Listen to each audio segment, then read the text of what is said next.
वालेकुम अंसर साहब। जी वालेकुम सलाम व रहमतुल्लाह। अंसर साहब सॉरी जी, मुझे थोड़ी सी अभी तसल्ली नहीं है। अल्लाह ताला हमें अपने इल्म से इल्म, अपने हिलम से हिलम से। अभी आपने बोला कि दीन मुकम्मल हो गया जी।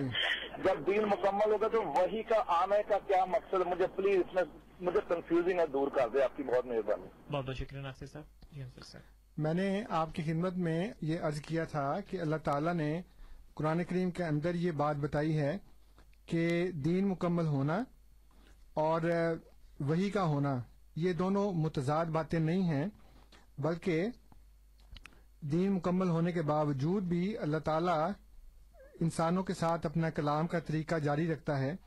मैंने आपको सूरह मायदा की आयत नंबर 45 बताई है। मैंने पहले नंबर नहीं बताया होगा, अब इसको नोट कर लें आप। सूरह अल मायदा 5 नंबर की सूरत है, 45 नंबर की आयत है, आपके पास 44 नंबर होगी।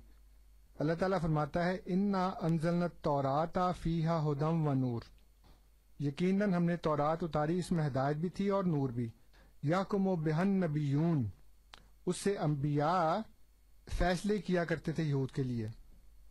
अब मसला ये है कि तौरात तो मुकम्मल हो गई उनके लिए, क्योंकि अल्लाह ताला ने सूरह अल अनाम जो 6 नंबर की सूरत है उसकी आयत नंबर 155, आपके पास 154 होगी, इसको नोट कर लें दोनों आयात को। सूरह मायदा की 45 नंबर आपके पास 44 होगी, सूरह अल अनाम की 155 आपके पास 154 होगी।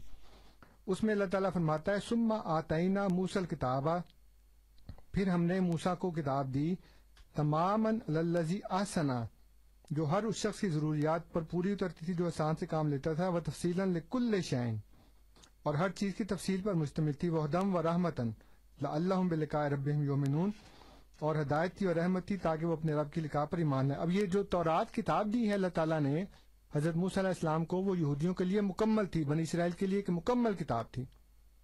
उस किताब के मुकम्मल तौर पर नाजिल होने के बाद, हदायत और रहमत होने के बावजूद, खुदा ने उसको भी फुरकान का भी नाम दिया है और उसमें नूर भी है। इसके बावजूद अल्लाह ताला ने पै दर पै अंबिया भेजे कि नहीं भेजे बनी इसराइल के अंदर? उनको कोई शरीयत नहीं दी अल्लाह ताला ने। इसलिए शरीयत का मुकम्मल होना, दीन का मुकम्मल होना और उसके बाद फिर अंबिया का नाजिल होते रहना और उनको नई शरीयत ना देना, ये तो मिसाल पहले से मौजूद है हमारे पास।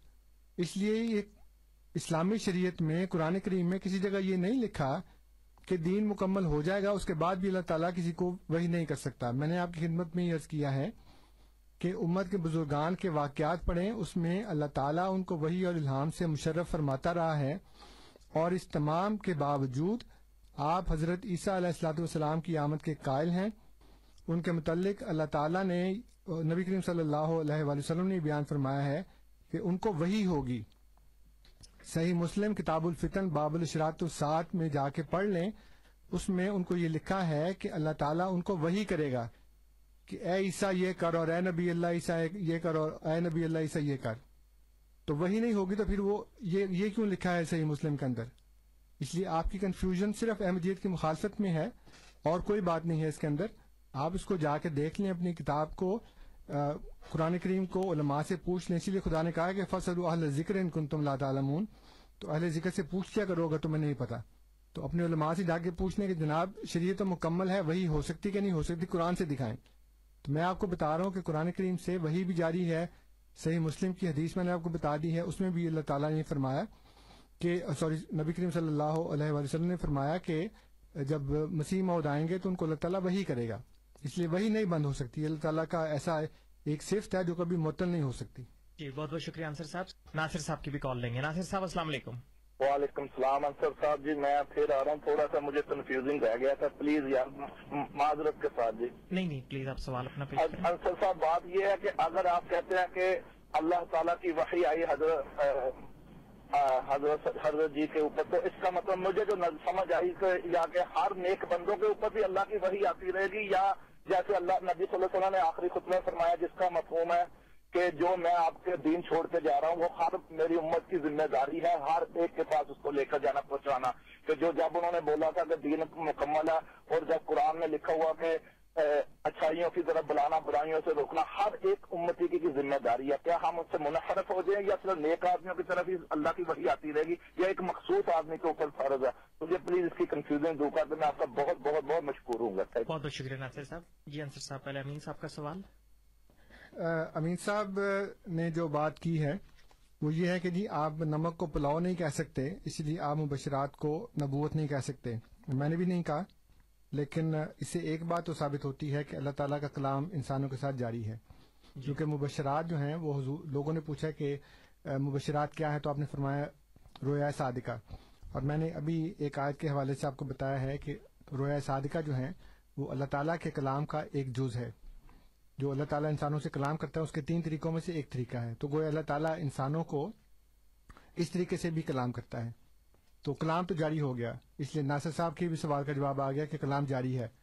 اب مسئلہ یہ ہے کہ کلام جاری ہوگا تو پھر اسی سے ماموریت ہوگی.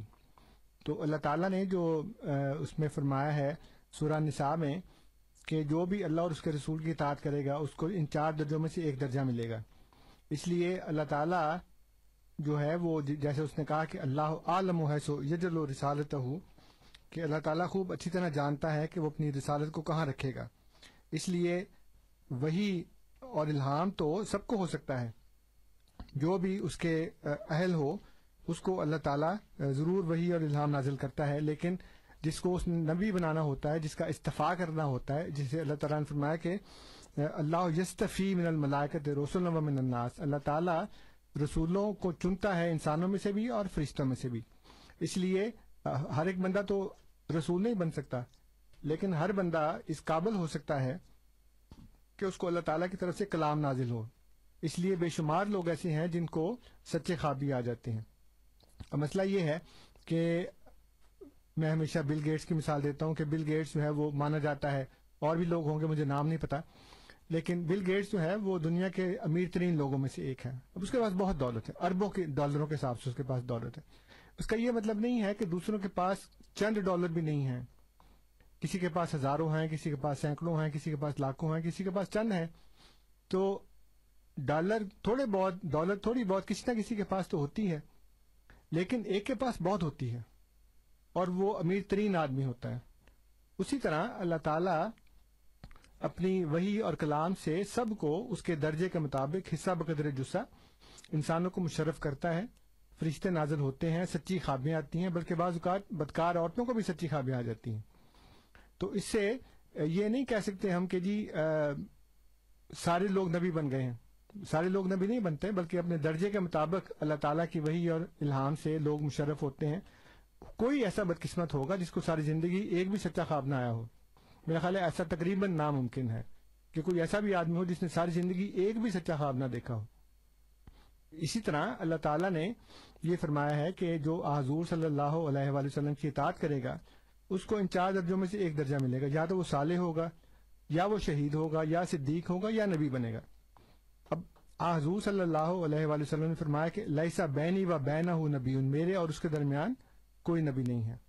تو ایک نبی کے آنے کی آپ نے خبر دی ہے، جو آپ کے اور آخری زمانے کے درمیان ایک نبی آئے گا، اور وہ نبی مسیح موعود ہیں. اس لیے میں نے عرض کیا کہ ایک نبی کے آنے کو آپ بھی مانتے ہیں شریعت کے مکمل ہونے کے باوجود. اس لیے ناصر صاحب غور سے سنیں کہ شریعت اسلامی کے مکمل ہونے کے باوجود آپ ایک نبی کے آنے کے قائل ہیں. اور آپ کی کتابوں میں یہ لکھا ہے کہ وہ امت محمدیہ کے فرد کے طور پر آئیں گے، اسلامی شریعت کے مطابق آئیں گے، اسلامی شریعت میں کمی بیشی نہیں کریں گے. یہ بالکل وہ تمام باتیں ہیں جو مسیح موعود کے متعلق آپ بھی مانتے ہیں، ہم بھی مانتے ہیں. اس لیے شریعت کا مکمل ہونا، حضور صلی اللہ علیہ وآلہ وسلم کا خاتم النبیین ہونا ایک نبی کے آنے میں رکاوٹ نہیں ہے. یہ آپ بھی مانتے ہیں، ہم بھی مانتے ہیں. اس کے اوپر وہی ہونا آپ کے نزدیک بھی جائز ہے، ہمارے نزدیک بھی جائز ہے. فرق صرف پرسنالٹی کا ہے، فرق صرف شخصیت کا ہے. کہ آپ کہتے ہیں کہ وہ 2000 سال پہلے جو دنیا میں آئے تھے وہ زندہ آسمان پر اٹھا لیے گئے اور وہ قیامت کے نزدیک دوبارہ آئیں گے. ہم یہ کہتے ہیں کہ امت میں سے ایک پیدا ہوگا. اتنا فرق ہے. باقی وہی کا جاری ہونا یا نہ ہونا، نبی آنا یا نہ آنا، اس میں ہمارا آپ کا کوئی فرق نہیں ہے. یہ صرف آپ کے دماغ کی کنفیوژن ہے اور کوئی بات نہیں ہے. جی بہت بہت شکریہ.